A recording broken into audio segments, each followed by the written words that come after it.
শেখর, আজকে তুই শহরে চলে যাবি। সেখানে গিয়ে ভালো মতো পড়াশোনা করে একজন বড় ডাক্তার হয়ে গ্রামে মানুষের সেবা করবি। আমার এই একটাই চাওয়া তোর কাছে থাকবে। নিশ্চয়ই, আমি তোমার ইচ্ছে পূরণ করব, তুমি শুধু আশীর্বাদ করো আমাকে। বাবা রে, আমার সব আশীর্বাদ যে তোদের দুজনের জন্য। তোরা জানিস না, আমার যত কষ্টই হোক, যত ত্যাগই করতে হোক, আমি করব, কিন্তু তারপরেও আমি তোকে মস্ত ডাক্তার বানাতে চাই। বাবা, আমার যত কষ্টই হোক, আমিও চাই তোমার এই ইচ্ছেটা পূরণ করতে। কারণ আমার মাকে আমি হারিয়েছি বিনা চিকিৎসায়। টাকা নেই বলে ডাক্তার মশাই আমার মাকে দেখতে আসেননি। শেষ মুহূর্তে ডাক্তার যদি কোনো চিকিৎসা দিতেন তাহলে হয়তো আমার মা বেঁচে যেতেন। থাক দাদা, তুমি এখন শহরে চলে যাবে। আমাদের সবার তোমাকে নিয়ে অনেক আশা। তুমি শুধু শুধু আগের কথা চিন্তা করে মনে কষ্ট পেও না। এখন তোমার জীবনের একটাই লক্ষ্য, বড় একজন ডাক্তার হয়ে তুমি গ্রামে ফিরে আসবে, তারপর গরিব দুঃখী মানুষদের বিনা পয়সায় চিকিৎসা করাবে। হ্যাঁ রে বোন, তোরা এইভাবেই সবসময় আমার পাশে থাকবি, তাহলেই আমি মনোবল পাবো, সব বাধা বিপত্তি এড়িয়ে সামনের দিকে এগিয়ে যেতে পারবো। শুধু তোরা আমার পাশে থাকিস, আর কিছুই চাই না আমার। ঠিক আছে দাদা, এখন খেয়ে নাও।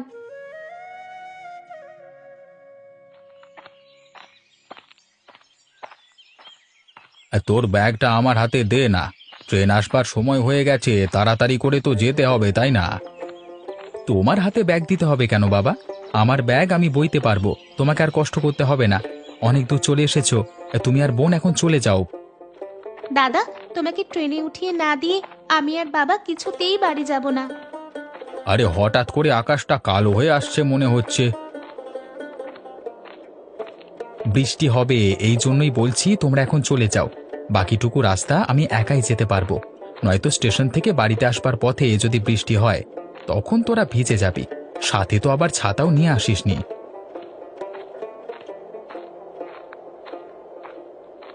আরে শেখর বাবাজি, তুমি এত বড় ব্যাগ নিয়ে সাথে তোমার বাবা আর বোনকে নিয়ে কোথায় যাচ্ছ সকাল সকাল?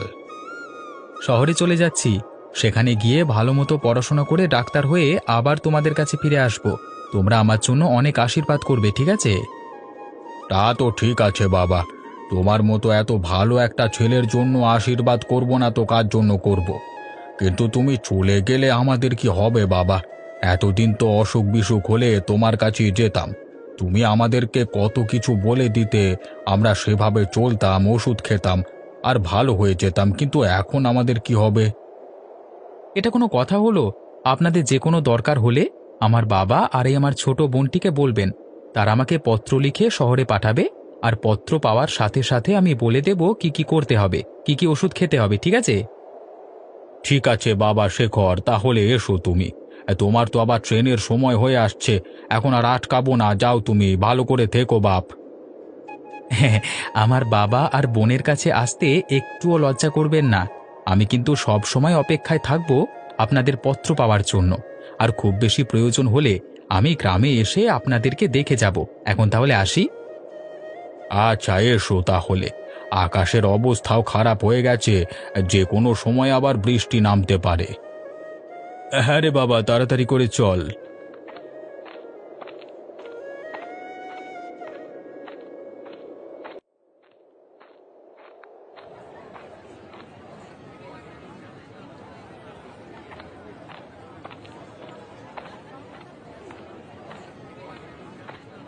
দাদা, ট্রেন আসতে আর কত দেরি? আর দেরি নেই রে, এখনই চলে আসবে।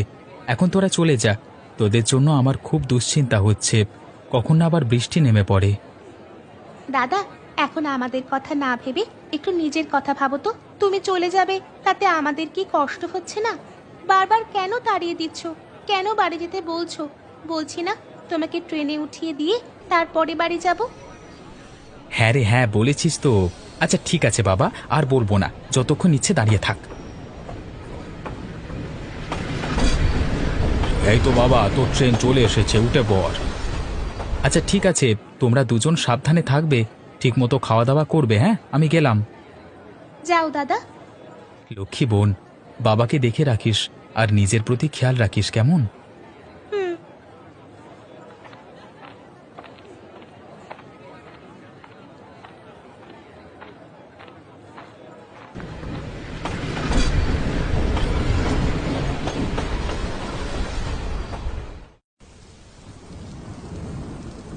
বাবা, আমার মনে হচ্ছে তুমি কোনো বিষয় নিয়ে খুব দুশ্চিন্তা করছো।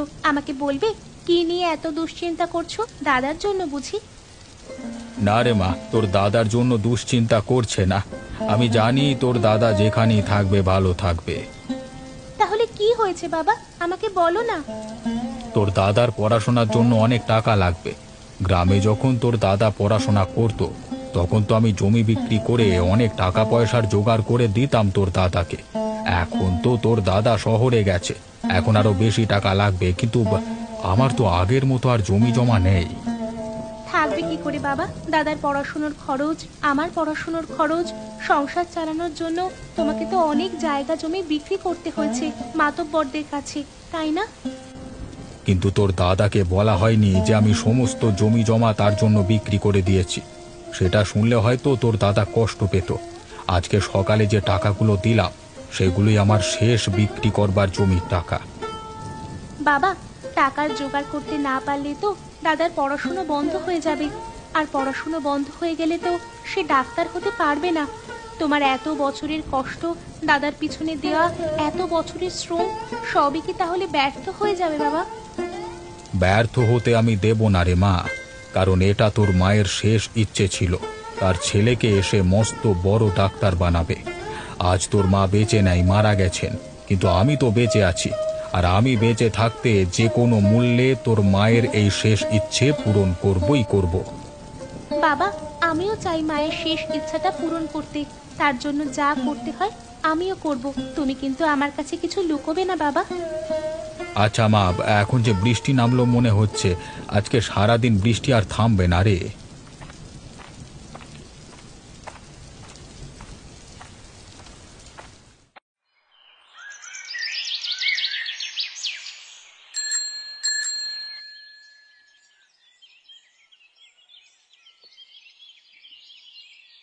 ভেতরে তোমরা কেউ আছো?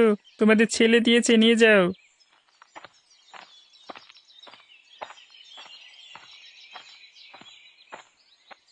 তাই নাকি গো? আমার ছেলে চিঠি দিয়েছে? এতদিন পরে বুঝি বাবার কথা মনে পড়লো। হ্যাঁ, পড়েছে, তাই তো চিঠি দিয়েছে। এই যে ধরে নাও, পড়ে দেখো কি লিখেছে। আচ্ছা, তোমার ছেলে ডাক্তার হতে কি এখনো মেলা দেরি? হ্যাঁ, না না, আর দেরি কই। সামনে একটা বড় পরীক্ষা আছে। এই পরীক্ষায় পাশ করতে পারলেই আমার ছেলে মস্ত বড় একজন ডাক্তার হবে গো, ডাক্তার। এরপর গ্রামে এসে তোমাদের সকলের চিকিৎসা করবে একদম বিনা পয়সায়। আহা গো, মনটা ভরে গেল। তোমার ছেলের জন্য আমি মন থেকে অনেকটা আশীর্বাদ করি। ও যেন খুব তাড়াতাড়ি ভালো একজন ডাক্তার হয়ে ফিরে আসতে পারে। আমাদের গায়ে আর কাউকে যেন বিনা চিকিৎসায় মৃত্যুবরণ করতে না হয়। আচ্ছা ঠিক আছে, এখন তুমি যাও।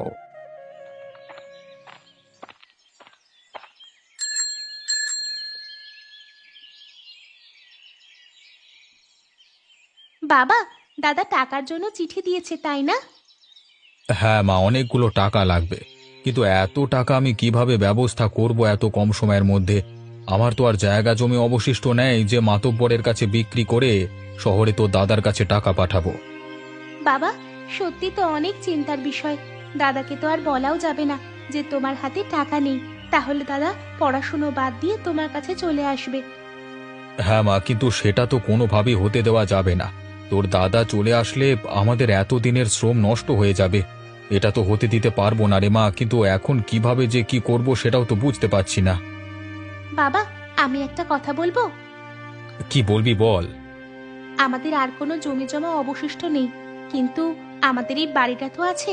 তুমি এক কাজ করো না বাবা, মাতব্বরদের কাছে গিয়ে এই বাড়িটা বন্ধক দিয়ে কিছু টাকা নিয়ে আসো। এটা কেমন কথা বলছিস রে মা? বাড়ি কি বন্ধক দেওয়া যায় নাকি? বাবা, কেউ দেয় কি না সেটা তো জানি না, তবে আমাদেরকে দিতে হবে, কারণ এছাড়া আমাদের হাতে তো আর কোনো উপায় নেই। তুমি মাতব্বরদের কাছে যাবে, গিয়ে সব কথা খুলে বলবে। উনি অবশ্যই তোমাকে সাহায্য করবেন। তুই কি কথাগুলো ভেবে বলছিস? এত বেশি ভাবতে গেলে আর কোনো সমাধান আসবে না আমাদের, কারণ সমাধান করার মতো আমাদের আর কিছুই নেই। আছে শুধু বাড়িটা। দাদা ডাক্তার হয়ে এলে কোনো না কোনো ভাবে আমরা আমাদের বাড়িটা আবার ফিরিয়ে নিতে পারবো। ঠিক আছে, আমি আজই যাব মাতব্বরের কাছে।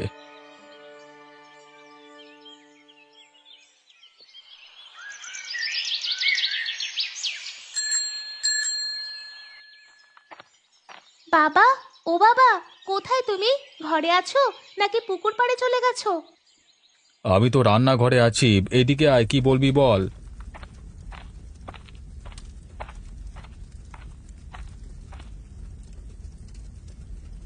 আমি এইমাত্র ভাত বসালাম, কিছুক্ষণের মধ্যেই হয়ে যাবে। তারপরে আমি তরি তরকারি রান্না করে ফেলবো। তোর হাতে কি চিঠি নাকি রে? হ্যাঁ, হ্যাঁ বাবা, দাদা চিঠি দিয়েছে আর বলেছে তোমার পাঠানো সব টাকা দাদা হাতে পেয়েছে। তা বেশ বেশ, এখন যা যা হাত মুখ ধুয়ে নে, বেশিক্ষণ সময় লাগবে না, দুজনে একসঙ্গে খাবো। আচ্ছা বাবা, ঠিক আছে।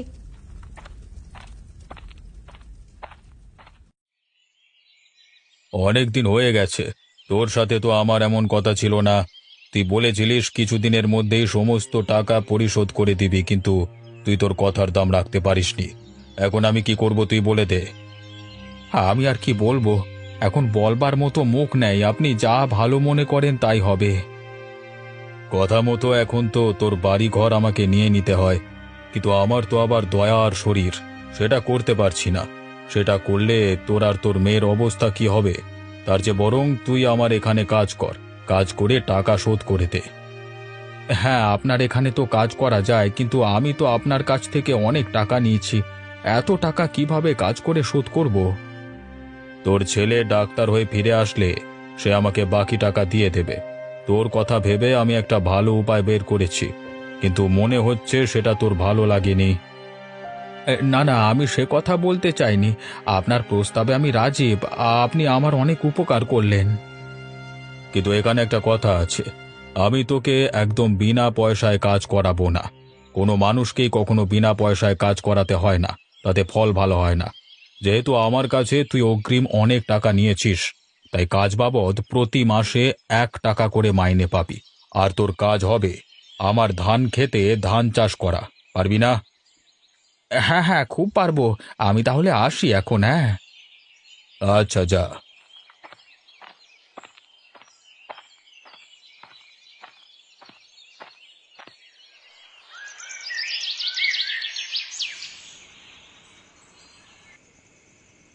শেষ পর্যন্ত ওপরওয়ালা আমাদের ইচ্ছে পূরণ করেছে। শুধু আমার ইচ্ছে বলছি কেন, এটা তোর মায়েরও স্বপ্ন ছিল। আজ তুই একজন ডাক্তার হয়ে এই গ্রামে এসেছিস। বাবা হিসেবে আমার খুব গর্ববোধ হচ্ছে তোর জন্য। বাবা, এসব কিছু সম্ভব হয়েছে তোমাদের এত ত্যাগ, পরিশ্রম, ভালোবাসা আর আমার মায়ের আশীর্বাদের কারণে। তোমরা না থাকলে আমি কখনোই এই অসাধ্য কাজটা সাধন করতে পারতাম না। কেউ কি আছো ঘরে? তাড়াতাড়ি একটু বাইরে আসো না, খুব জরুরি দরকার।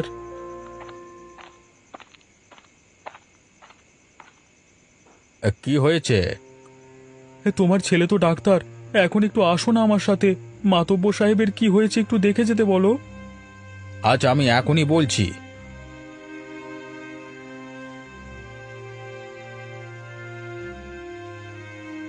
এখন আপনার কেমন লাগছে? খুবই ভালো লাগছে। তুমি না আসলে হয়তো মরিয়েই যেতাম। আমি তো এখনো বেঁচে আছি। আমি যতক্ষণ বেঁচে আছি চেষ্টা করব আপনাদের উপকার করে যেতে। খুবই ভালো কথা বলেছো তুমি। হ্যাঁ, এটা আমার পরিবারের শিক্ষা। আমার বাবা অনেক কষ্ট করে আমাকে এই পর্যন্ত এনেছেন। আমার বাবার ত্যাগ স্বীকারের কারণেই আমি আজ আপনার সামনে বসতে পেরেছি। কিন্তু আমি এটাও জানি আপনি আমার বাবার সাথে কি কি করেছেন। আসলে আসলে কি বলুন তো, আমিও সেটা আপনাকে মনে করিয়ে দিতে চাই না, তবে আমি তো আমার বাবার ছেলে। আমি তো আর ভুলতে পারি না। আমাকে এই ডাক্তার বানাতে গিয়ে আমার বাবাকে 1 টাকা চাষি হতে হয়েছিল। তবে এটা আমার কষ্ট নয়, আমার হাতিয়ার বলতে পারেন। হাতিয়ার? কিসের হাতিয়ার? জীবনে চলবার পথে যখন পিছিয়ে পড়ব, যখন কোনো কষ্ট, গ্লানি আমাকে পেছন থেকে টেনে ধরবে, তখন এই কথাটা আমি মনে করব আর সামনে এগিয়ে যাওয়ার সাহস সঞ্চয় করব।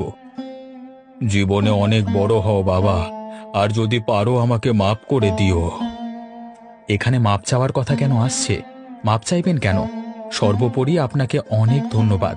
আপনি আমাদের বাড়ি বন্ধক না নিয়ে আমার বাবাকে যদি টাকা না দিতেন, আমি তো আজকে ডাক্তার হতে পারতাম না। বেঁচে থাকো বাবা, বেঁচে থাকো।